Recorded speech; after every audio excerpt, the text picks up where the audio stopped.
I'm Christy, 35, and I've spent 7 years building my real estate development company in Boston. The 5-bedroom Victorian I renovated myself was supposed to be my crowning achievement. Instead, it became the center of a family war when my father demanded I hand over my house to my pregnant sister Rachel and her gambling-addicted husband. My father always treated her like his golden child while I fought for every scrap of approval. Little did he know the DNA test results I discovered would change everything about our family forever. Before I get into this wild story, drop a comment letting me know where you're watching from, and hit that like and subscribe button if family drama gets your attention.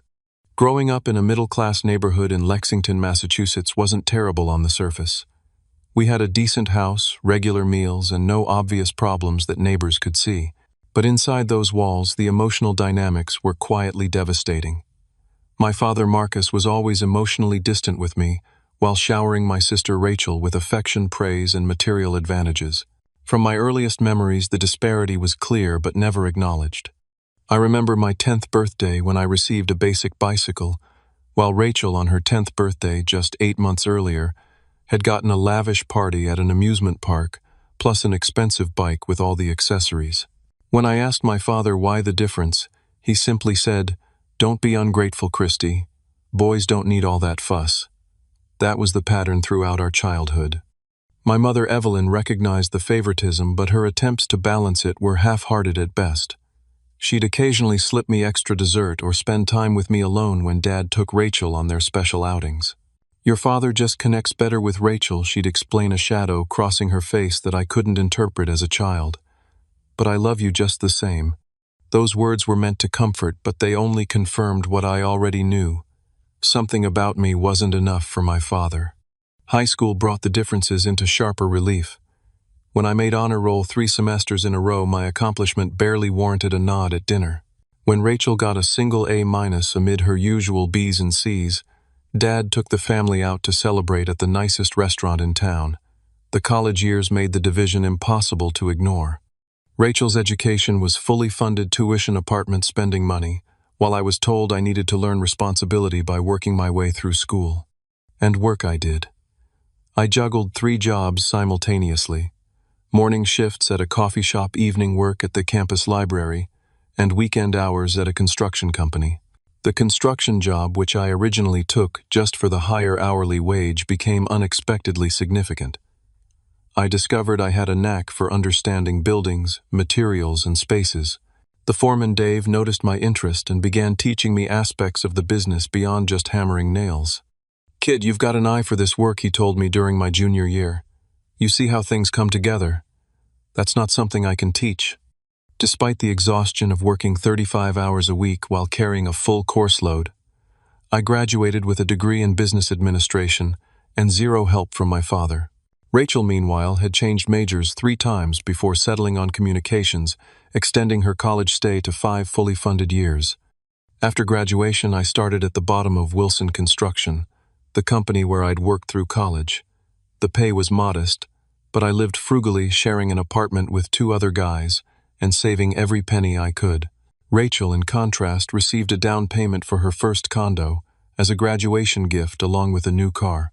Over 5 years, I absorbed everything I could about construction materials, project management, and most importantly, real estate development.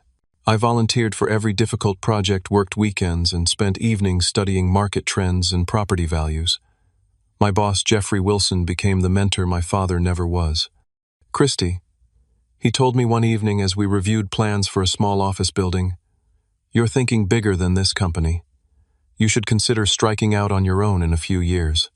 He was right. By 28, I had saved enough to make a modest investment in a small, dilapidated property. I spent weekends and evenings renovating it myself, learning plumbing and electrical work through YouTube videos and advice from tradespeople I'd befriended over the years.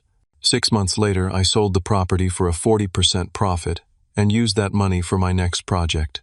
While I was building my business, brick by brick, Rachel's life followed a different pattern. Her first job at a marketing firm lasted less than a year before she quit, claiming her boss didn't appreciate her creativity. Dad paid her rent during the 3 months she spent finding herself before the next job, which lasted just 8 months. Then came a string of similar positions, none lasting longer than a year, with Dad always providing a financial safety net. Rachel's relationship choices followed a similar pattern of poor decisions rescued by parental intervention. First came Trevor, a musician who borrowed $3,000 from her for equipment and disappeared. Then Andrew, who moved into her condo and contributed nothing for 6 months. Each time Dad would step in with money and support, never suggesting she might need to make better choices. Gregory, her current husband, seemed different at first. He had a steady job in sales and a charming personality, but within a year of their relationship the signs appeared. Small gambling debts he needed help with, missed rent payments, borrowed money that was never repaid. Despite these red flags, Rachel married him last year, with Dad paying for an extravagant wedding. Throughout these years, my business, Qley Brothers Development, ironically named since I have no brothers, grew steadily. I developed a reputation for quality renovations of historic properties, preserving their character while updating them for modern living. Each successful project built my reputation and expanded my opportunities. 3 years ago, I found the property that would become my own home, a neglected Victorian in a transitioning neighborhood. The house had gorgeous bones, high ceilings, intricate woodwork, and large windows, but years of neglect had left it in desperate need of rehabilitation. I spent 18 months renovating it, doing much of the work myself in the evenings after managing my other projects. I restored the original hardwood floors, rebuilt the ornate staircase, and created a modern kitchen that respected the home's historic character. The 5-bedroom, 3-bathroom house became more than just a place to live. It represented everything I had accomplished, despite the lack of support from my family. Every squeaky floorboard I fixed, every wall I painted, every tile I laid, was a testament to my determination to succeed on my own terms. The house became my sanctuary and my proudest achievement, a physical manifestation of overcoming my father's indifference. The invitation came from my mother on a Tuesday evening, as I was reviewing contracts for a new development project. "Qley, honey, I think it's time we had a family dinner at your new place. It's been 3 months since you moved in, and we still haven't seen it properly." Despite my complicated relationship with my family, I felt a flicker of excitement. Finally, a chance to show my father what I had accomplished. Maybe this would be the moment he'd acknowledge my success. I spent the next 3 days hiring a professional cleaning service to make the house spotless, planning an elaborate meal of my father's favorite foods, and even purchasing a bottle of the expensive scotch he preferred. Sunday arrived, and I felt a nervous energy as I put the finishing touches on my home. I had prepared a casual but impressive dinner: prime rib, my father's favorite, roasted vegetables from the farmer's market, and homemade bread rolls with my mother's favorite chocolate cake for dessert. Everything needed to be perfect. They arrived at 6, my father looking vaguely disinterested, my mother nervously excited, and Rachel with Gregory in tow, both eyeing the house critically from the moment they stepped through the front door. "Well, it's certainly big," my father commented without a hint of admiration, as I led them through the entryway with its restored parquet flooring and original stained glass window. "Qley did all the restoration work himself," my mother added, touching the polished walnut banister. "It's beautiful, honey." The house tour continued with similar dynamics, mother offering genuine compliments, father making non-committal noises, and Rachel and Gregory exchanging whispers I couldn't quite catch. When we reached the master suite with its large bay windows overlooking the garden, Rachel finally spoke directly. "This bedroom is almost as big as our entire apartment," she said, a note of resentment in her voice. "You've done well for yourself," Gregory added with a smile that didn't reach his eyes. "Must be nice having all this space just for one person." Dinner began pleasantly enough. The food was well received, and my mother made efforts to keep the conversation flowing with questions about my recent projects and neighborhood. For a brief moment, I felt the warm glow of family connection I'd always craved. Then my father cleared his throat during a lull in conversation. "The house is impressive, Qley. More than I expected, to be honest. It was the closest thing to a compliment he'd ever given me about my work, and for a moment my heart lifted. "Thank you, Dad. That means a lot coming from you." His next words shattered the moment. "Though it seems excessive for a single man, all these empty bedrooms going to waste. Before I could respond, Rachel reached for Gregory's hand and broke into a wide smile. "Well, speaking of family news, we have an announcement." She paused dramatically. "We're pregnant. The baby's due in February." The table erupted in excitement, my mother jumping up to hug Rachel, my father beaming with pride as he shook Gregory's hand. I offered my congratulations, sincerely despite the familiar sting of seeing how easily Rachel commanded our father's approval. "This is wonderful timing," my father said once the initial excitement had settled. "Rachel and Gregory have been looking for a larger place, especially now with the baby coming." I nodded politely. "The market in their area has some nice 3-bedroom options opening up. I'd be happy to help them look." Actually, my father interrupted, his tone shifting to the authoritative voice he used when making business decisions. "I've been thinking about a more practical solution." The room fell quiet. My mother suddenly became very interested in rearranging her silverware. "Christy, you have this enormous house with 4 empty bedrooms. Rachel and Gregory need more space for their growing family. It makes perfect sense for you to let them have this house." I stared at him, certain I had misheard. "Let them have my house, as in sell it to them." My father waved his hand dismissively. "They couldn't afford to buy it outright now, of course. But you could move back into an apartment. You're just one person after all, and let them take over here. You can always find another house later when you have a family of your own." The casual way he suggested I abandon my home, the physical manifestation of years of hard work and sacrifice, left me speechless. Rachel, however, was nodding enthusiastically. "It would be perfect for us," she chimed in. "The nursery could go in the bedroom next to the master, and we could use the 3rd floor as a playroom once the baby's older." They were already mentally moving and rearranging my life's work to suit their needs. "This isn't just a house," I finally managed to say, struggling to keep my voice level. "This is my home. I spent 18 months renovating it myself. Every room represents hundreds of hours of my personal labor." "It's just business, Christy," my father replied with a hint of impatience. "You're in real estate development. You buy and sell properties all the time.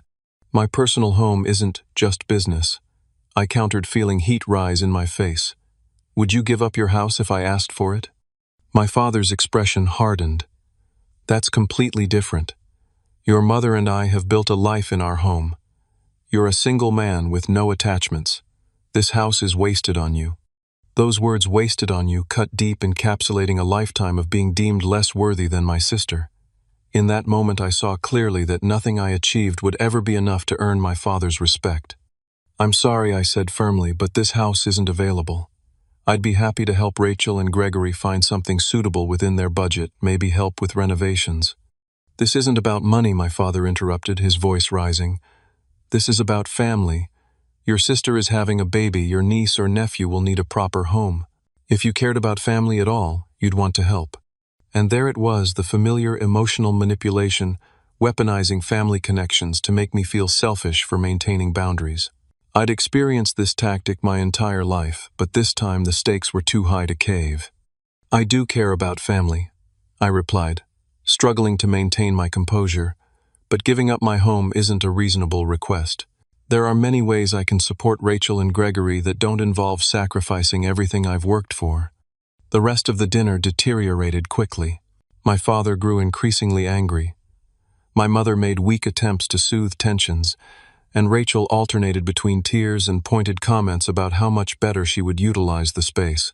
By the time they left, the joyful family dinner I had hoped for had devolved into bitter accusations and slammed doors. Standing alone in my kitchen, surrounded by half-eaten food and dirty dishes, I felt the familiar ache of rejection coupled with something new, a simmering anger at the audacity of their demand and a firm resolve not to yield. This house was mine, earned. Through years of struggle they had neither witnessed nor acknowledged, and I wouldn't give it up, not even for the sister who had always been deemed more deserving of everything. The morning after the disastrous dinner, I woke to 3 missed calls from my mother and a text that read, "Your father is very upset. Please reconsider what we discussed." No mention of how I might be feeling after having my life's work dismissed as wasted on me. That afternoon my father called directly. "I'm disappointed in your selfishness," he said without preamble. "Rachel has been crying all night. "Dad, I understand you want to help Rachel, but asking me to give up my home isn't reasonable," I replied, trying to keep my voice steady. "Family helps family," he countered. "Your mother and I sacrificed everything for you kids growing up." The selective memory was staggering. I wanted to remind him of all the times he hadn't sacrificed for me, the college tuition he refused to help with, the first apartment deposit he wouldn't co-sign for, the countless moments of emotional support withheld. Instead, I simply said, "I'm sorry you feel that way. I need to get back to work." That conversation set the pattern for the following weeks. Every family member became an unwelcome ambassador for Operation Take Christie's House. My mother called daily with tearful pleas about Rachel's difficult pregnancy and how much easier it would be in a larger home. My Aunt Susan, my father's sister, sent a lengthy email explaining how sharing my blessings would bring me greater joy than material possessions. Even my cousin Derek, who I'd been close with as a child, messaged me on Facebook, "Dude, it's just a house. Family comes first." None of them seemed to understand that to me it wasn't just a house. It was tangible proof that despite my father's lifelong dismissal, I had created something valuable and beautiful through my own efforts. Giving it up would mean surrendering not just property but the sense of self-worth I'd fought so hard to build. The pressure campaign extended beyond direct communications. One evening, scrolling through Facebook, I discovered my sister had posted a sonogram image with the caption, "Baby Wilson needs a home with room to grow. Praying for miracles and generous hearts." The comments section brimmed with family members offering support and thinly veiled references to certain people who could help but chose not to. I closed the app feeling sick to my stomach at being publicly cast as the villain in my family's drama. Just when I thought things couldn't get more intense, Rachel escalated to direct action. I arrived home from work on a Thursday afternoon to find her car in my driveway. She'd used the spare key my mother had from the dinner party to let herself and Gregory into my house along with an interior designer friend. When I walked in, they were in my living room, the designer sketching on a notepad while Rachel pointed at various features. The wall between the living room and study could come down to make a larger family space, she was saying. And upstairs, the smallest bedroom would make a perfect nursery with some pastel paint. "What are you doing in my house?" I demanded, struggling to contain my anger. Rachel turned, not even having the grace to look embarrassed. "We're just getting some preliminary ideas for when we move in. Dad said you've been difficult, but you'll come around eventually."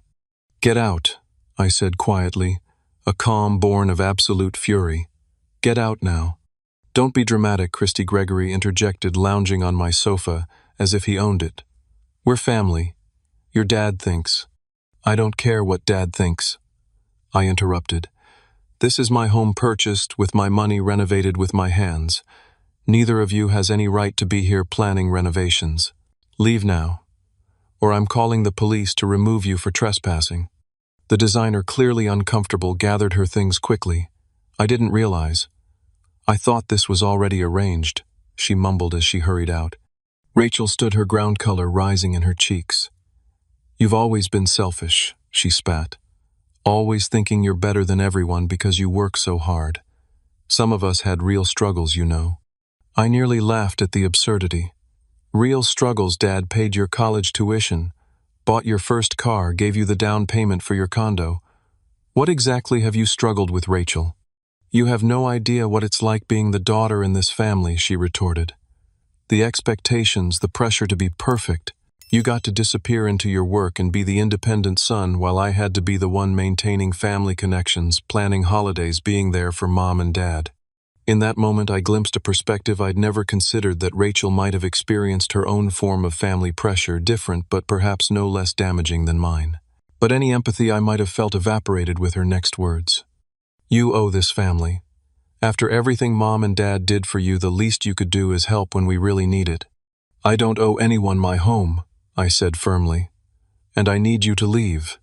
Now." After they finally left, Rachel in tears, Gregory glowering, I changed the locks that same evening. The confrontation left me shaking with a mixture of rage and an unexpected grief. For the first time, I was standing firmly against my family's manipulation, and while it felt necessary, it also felt like severing a vital connection, however dysfunctional it might be. The family conflict began affecting my work, the one area of my life that had always been a refuge. During a crucial meeting about a new development project, I found myself staring blankly at spreadsheets, my mind replaying Rachel's words and my father's disappointment. My business partner Brandon noticed immediately. "You've read the same page 3 times," he observed after the clients left. "What's going on with you? This isn't like you, Christy." I hesitated, then shared the situation. Brandon listened without interrupting, his expression growing increasingly incredulous. "Let me get this straight," he said when I finished. "Your father wants you to give your sister your house, not sell it to her. Just hand it over because she's pregnant, and your entire family thinks this is reasonable." Hearing someone else summarize the situation highlighted its absurdity. "Basically, yes." Brandon shook his head. "That's not how family works, man. That's how exploitation works." His clear-eyed assessment was validating, but it didn't solve my immediate problem. The following week, distracted by yet another angry call from my father, I misread a crucial clause in a contract, nearly committing our company to a significant financial loss. Brandon caught the error before the documents were signed, but the close call was sobering. "This family situation is affecting your judgment," he warned. "You need to resolve it or step back temporarily. We can't afford mistakes like this." He was right, but I had no idea how to resolve a conflict where the other parties believed the only acceptable solution was my complete surrender. The stress began manifesting physically: insomnia, tension, headaches, a constant knot in my stomach. For the first time in my career, I found myself dreading work rather than finding refuge in it. The conflict reached beyond my immediate family to impact business relationships. At a networking event, I overheard a potential investor mention to another developer, "I heard Christie's having some family troubles, might not be stable enough for the Harrison Street project." The whispers were beginning to affect my professional reputation, the one thing I'd built entirely on my own. As weeks passed, the pressure didn't diminish, it transformed into something more insidious. Rather than direct confrontation, my family began a campaign of isolation. Family gatherings happened without invitations extended to me. Holiday plans were made excluding me. The message was clear: comply or be cast out. 6 weeks after the initial demand, I received a text from my mother. "Please come to Grandpa's 80th birthday lunch on Saturday. He specifically asked for you to be there." The message felt like an olive branch, and despite everything I missed my grandfather, he had always been kind to me, showing genuine interest in my construction projects, even when my father dismissed them. I arrived at my parents' house Saturday afternoon with a carefully chosen gift for Grandpa, a vintage book about Boston architecture that I'd found at a specialty shop. The atmosphere seemed artificially cheerful as I entered, with conversations pausing briefly before resuming with forced brightness. My grandfather greeted me warmly with a firm handshake that belied his age.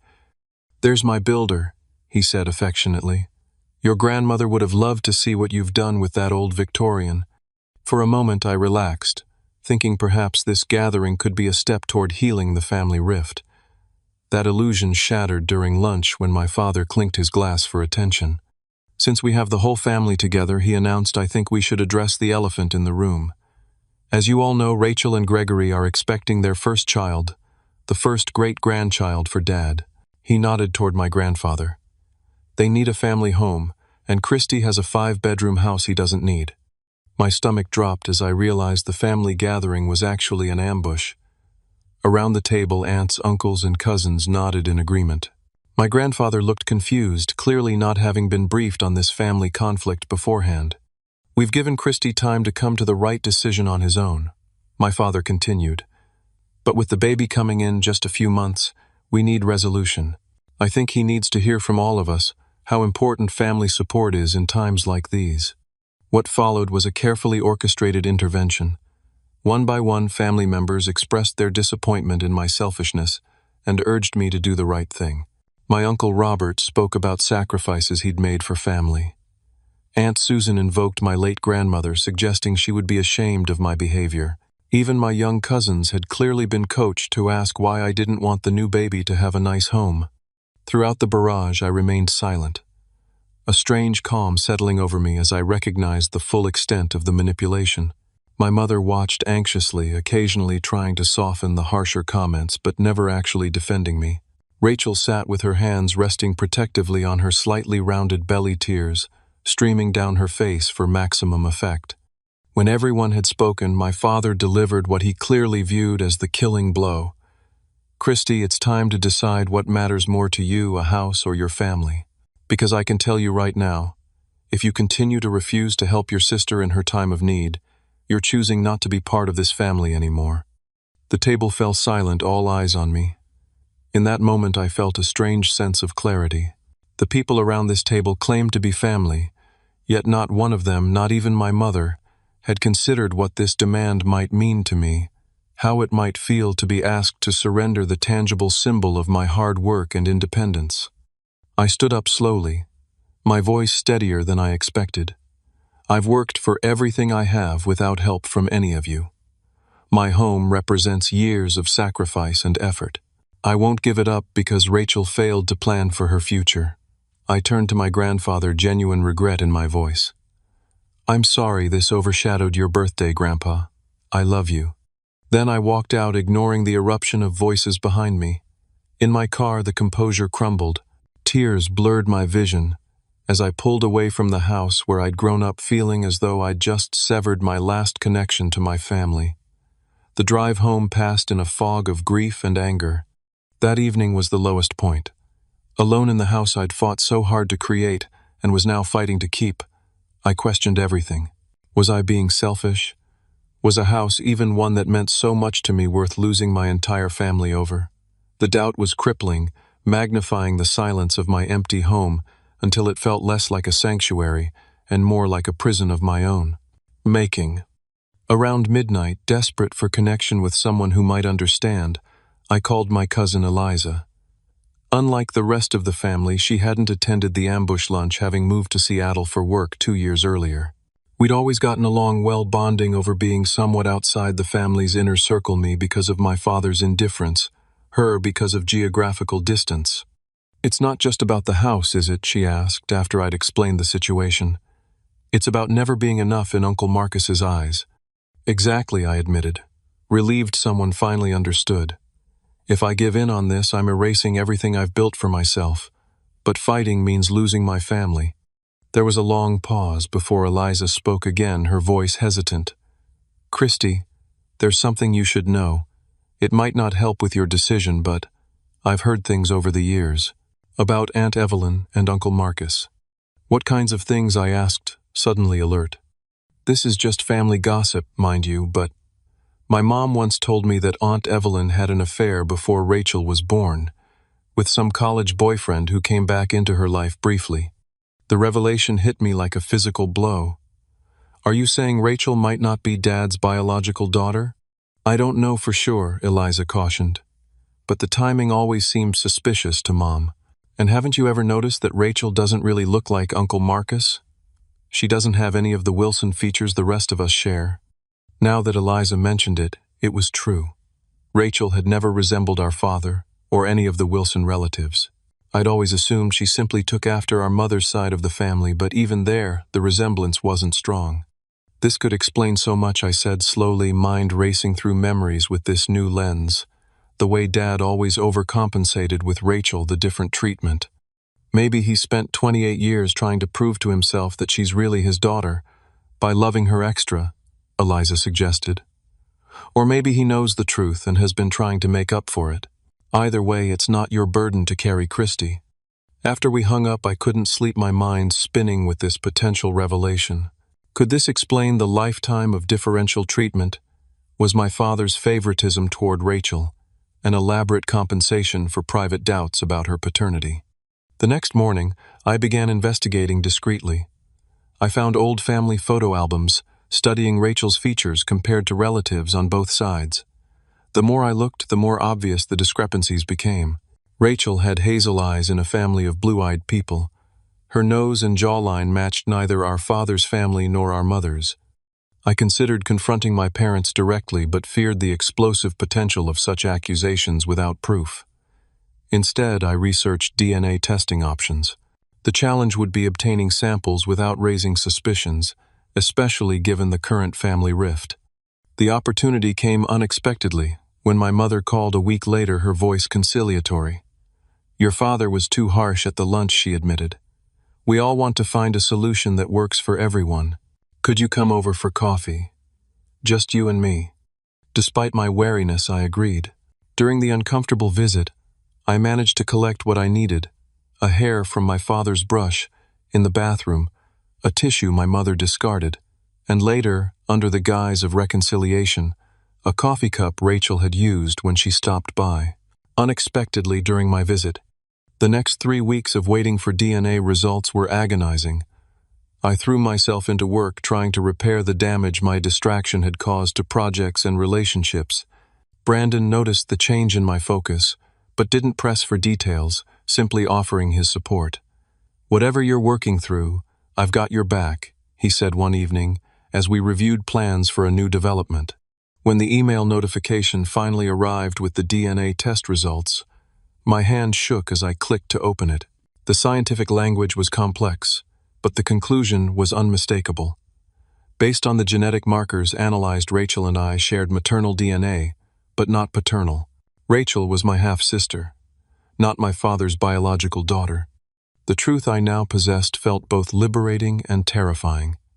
It explained so much about my childhood, about the inexplicable favoritism that had shaped my sense of self-worth. Yet wielding this information came with enormous responsibility. This wasn't just my truth to reveal, it would impact multiple lives, potentially destroying the family completely. I sat alone in my office, long after everyone else had gone home, wrestling with what to do next. The house that had been the catalyst for this conflict now seemed almost secondary to the larger truth I'd uncovered. Whatever I decided, there would be no returning to the family dynamic I'd known my entire life. Everything would change. For a week, I carried the weight of the DNA test results, uncertain how to proceed. Finally, I reached out to Brandon, not just as a business partner, but as the closest thing I had to a trusted friend. "I need your perspective on something personal," I said, explaining the situation and showing him the test results. "I know the truth now, but I don't know what to do with it." Brandon considered carefully before responding. "This explains a lot, but it's explosive information. If you use it just to win the house argument, you'll destroy your family completely. Is that what you want?" His question forced me to examine my true motivations. Was I seeking justice for years of unfair treatment, or was I looking for a nuclear option to end the house conflict? Neither approach felt right. "I think I need professional help with this," I admitted. On Brandon's recommendation, I made an appointment with Dr. Patricia Winters, a family therapist. During our first session, I laid out the entire situation: the lifelong favoritism, the house demand, and the DNA discovery. "What's your goal here, Christy?" she asked. "Revenge, justice, resolution." I considered her question seriously.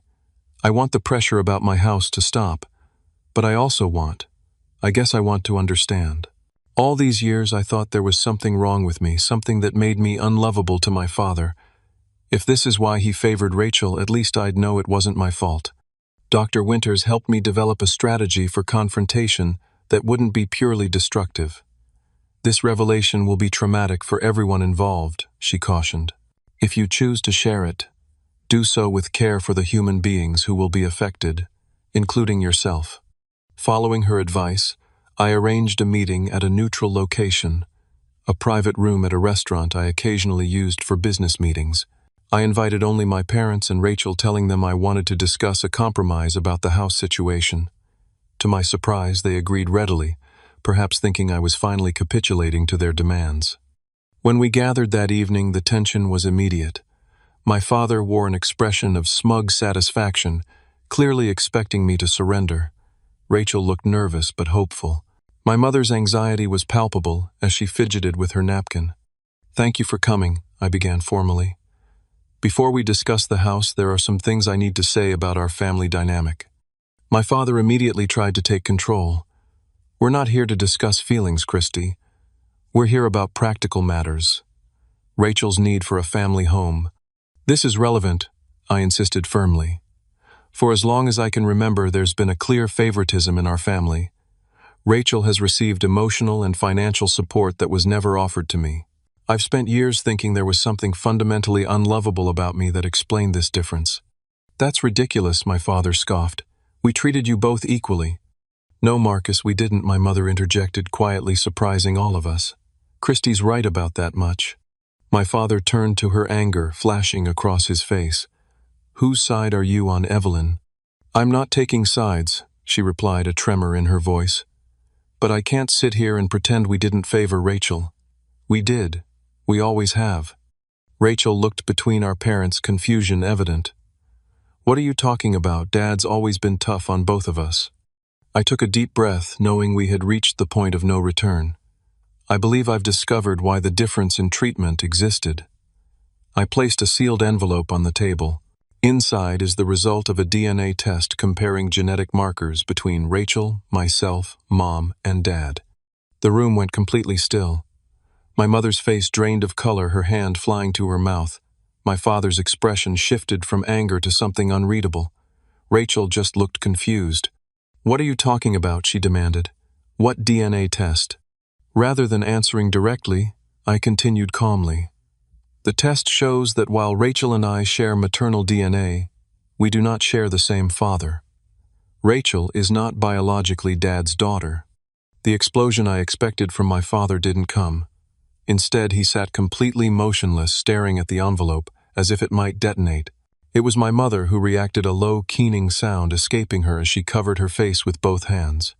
Rachel lunged for the envelope, tearing it open and scanning the contents with increasingly frantic movements. "This is insane," she said, voice rising. "You're making this up because you don't want to give me your house.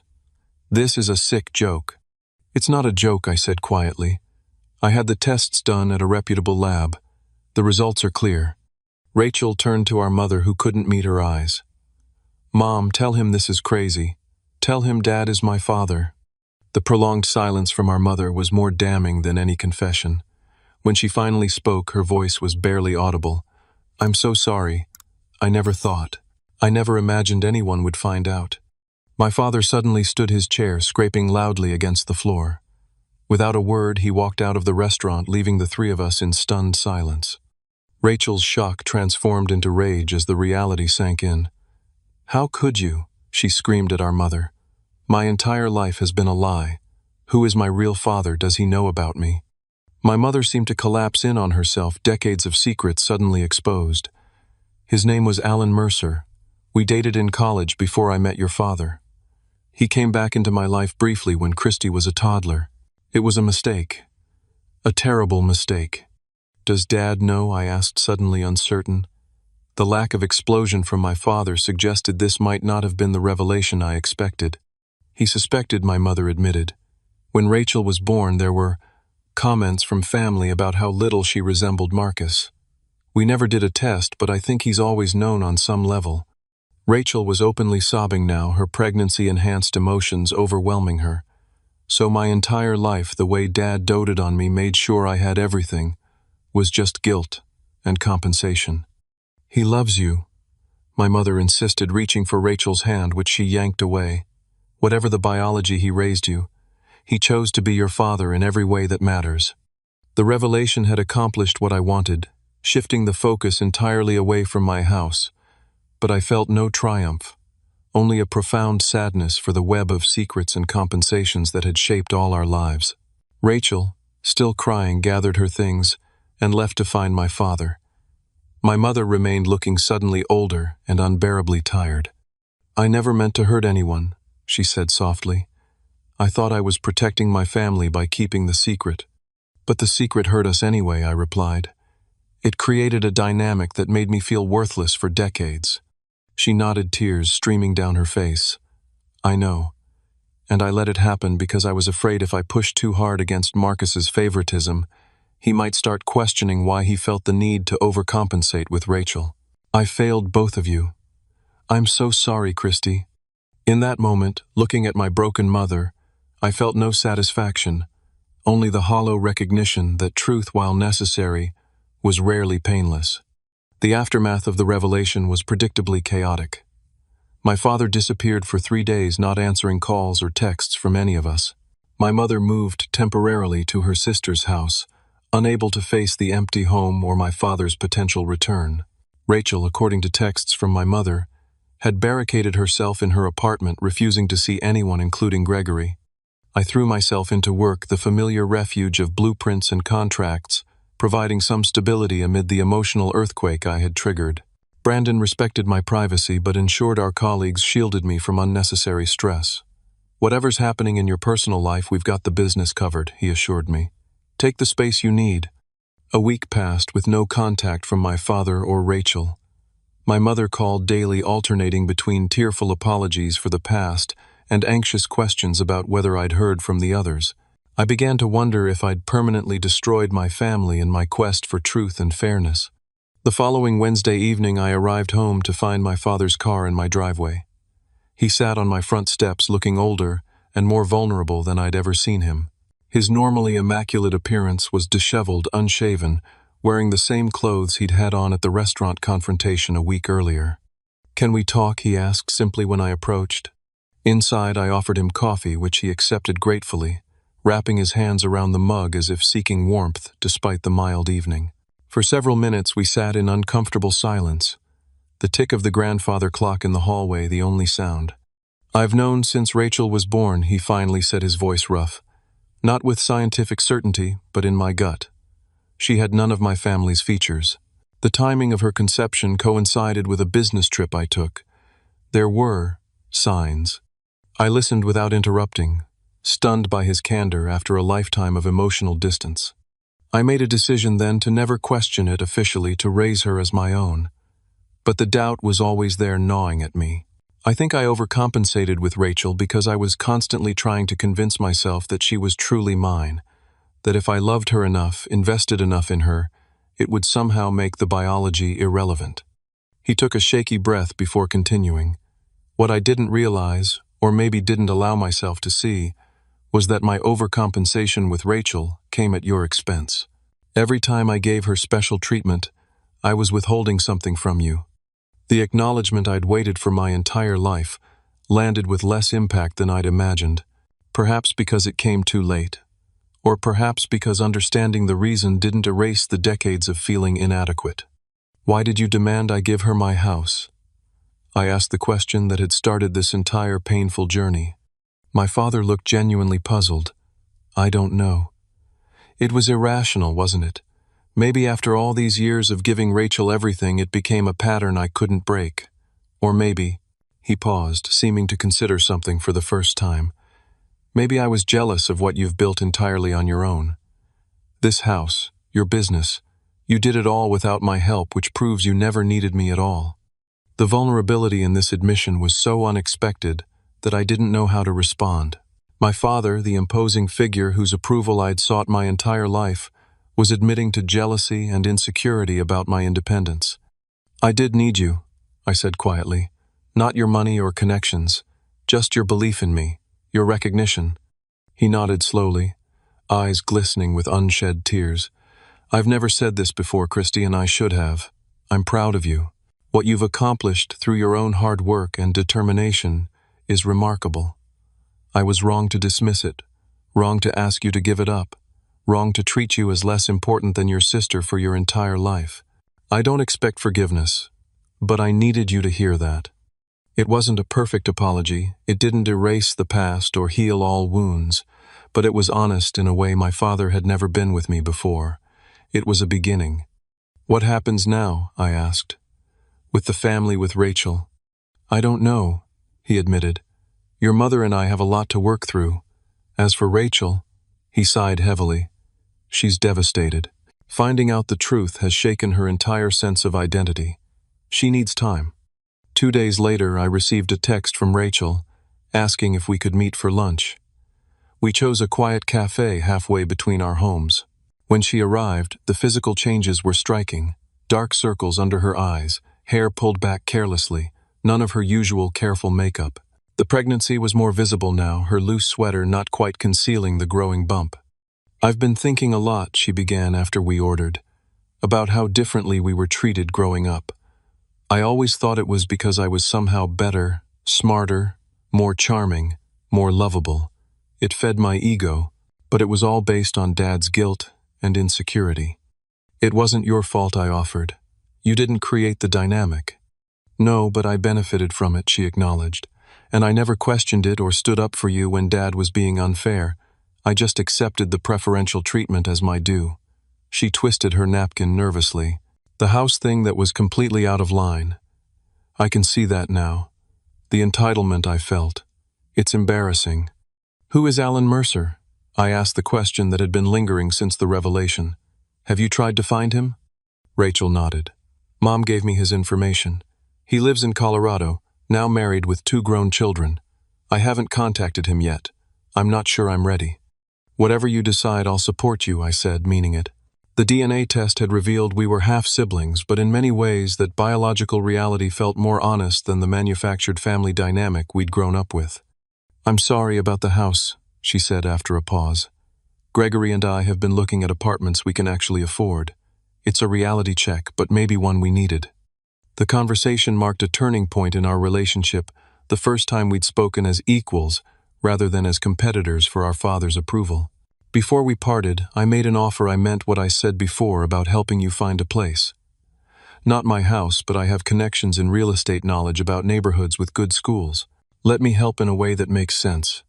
Her grateful smile felt like the beginning of a new kind of sibling relationship, one based on mutual respect, rather than resentment and competition. With the house issue resolved, I returned to my business with renewed focus and energy. The project that had suffered during the family crisis, a mixed-use development in a historically significant neighborhood, became my priority. I redesigned elements to better honor the area's architectural heritage, while creating affordable housing units alongside luxury apartments. The concept was innovative enough to attract attention from local media and industry publications. "This is your best work," Brandon commented, as we reviewed the finalized plans. "Whatever you went through these past months, it's transformed your approach." He was right. The experience had shifted something fundamental in me. With the weight of seeking my father's approval finally lifted, I found myself designing spaces not to prove my worth, but to create something meaningful.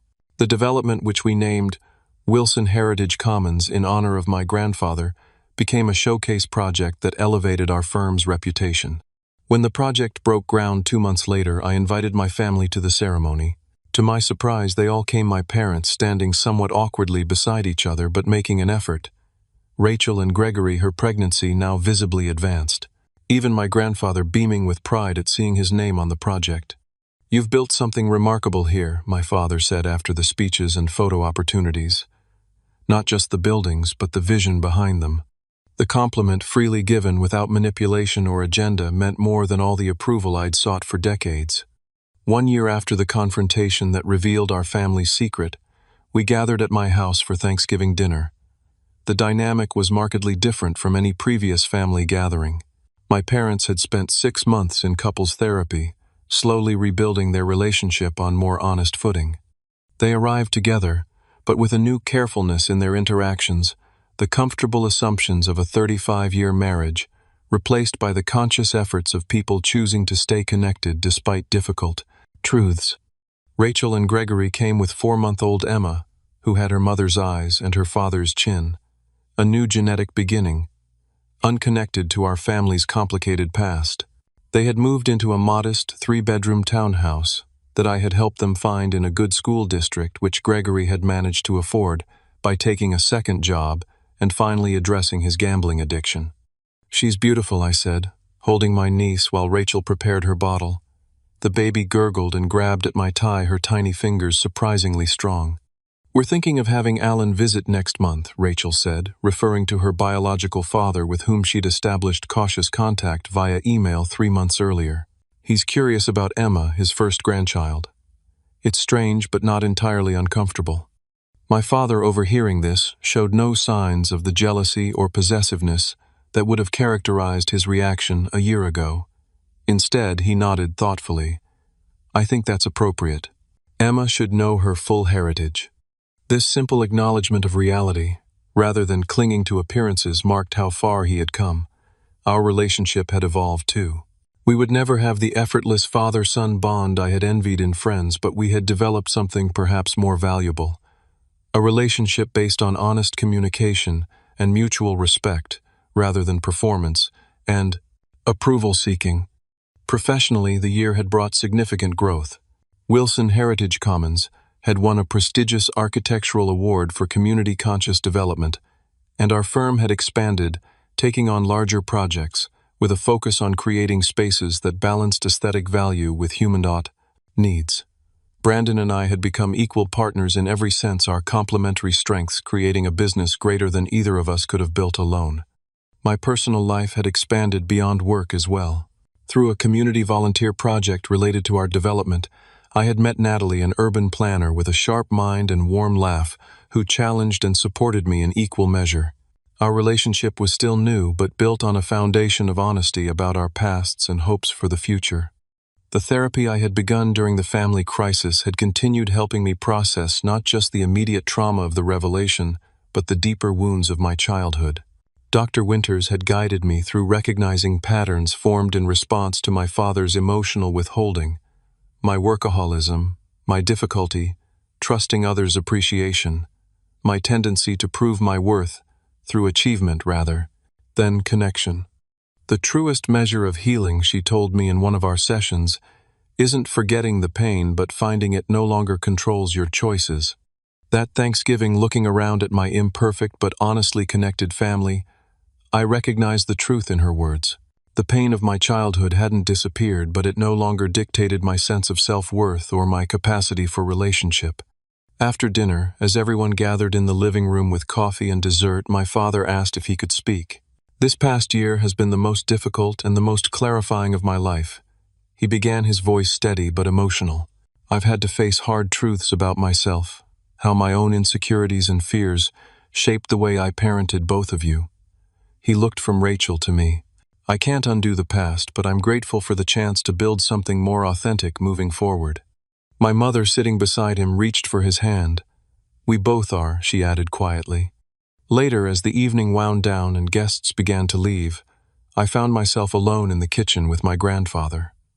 At 81, he remained sharp and observant, the family witness who had seen it all but spoken little. You know, he said, helping me load the dishwasher despite my protests, your grandmother always worried about you. She saw how Marcus treated you differently, and it troubled her deeply. She would be proud of the man you've become, not because of your success, though that's impressive, but because of your integrity. You faced a difficult truth and used it to heal rather than wound. His words touched something deep within me. I almost used it as a weapon, I admitted. When I first discovered the truth, part of me wanted revenge for all those years of feeling second best. But you didn't, he pointed out. You found a way to break the cycle instead of perpetuating it. That's real strength, Christy. As the last guests departed and I stood alone in my home, the house that had become the unlikely catalyst for our family's transformation, I reflected on the journey of the past year. The 5-bedroom Victorian that my father had demanded I surrender had become something different than I'd originally intended. Not just a showcase of my professional abilities or a symbol of my independence, but a gathering place for a family learning to connect in healthier ways. The truth that had seemed so devastating when revealed had ultimately been liberating. By understanding the real dynamics that had shaped our family, we had all been freed from roles we'd been unconsciously playing our entire lives. My father from his compensatory favoritism, my mother from her burden of secrets, Rachel, from her sense of entitled superiority, and me from my desperate quest for approval I could never earn. The deepest lesson I had learned was that self-worth could never truly come from others' validation. My father's approval, which I had sought so desperately for decades, couldn't fill the void his emotional distance had created. True security came from within, from knowing my own values and living in accordance with them, from creating meaning through work that mattered, from forming connections based on authenticity rather than performance. The house that had almost torn my family apart had become ironically the place where we began to rebuild. Not through surrender or demand, but through truth, however painful, and the choice to grow beyond old patterns into something new and more authentic. As I turned out lights and closed up for the night, I felt a quiet contentment that had nothing to do with material success or family approval. It came from the knowledge that I had faced one of life's hardest challenges, confronting painful family truths, and emerged not bitter but more whole. Has your family ever expected you to make unreasonable sacrifices because we're family? How did you handle it? I'd love to hear your stories in the comments below. And if this journey resonated with you, please hit that like button and subscribe for more real-life experiences. Remember, sometimes the hardest truths lead to the greatest freedom.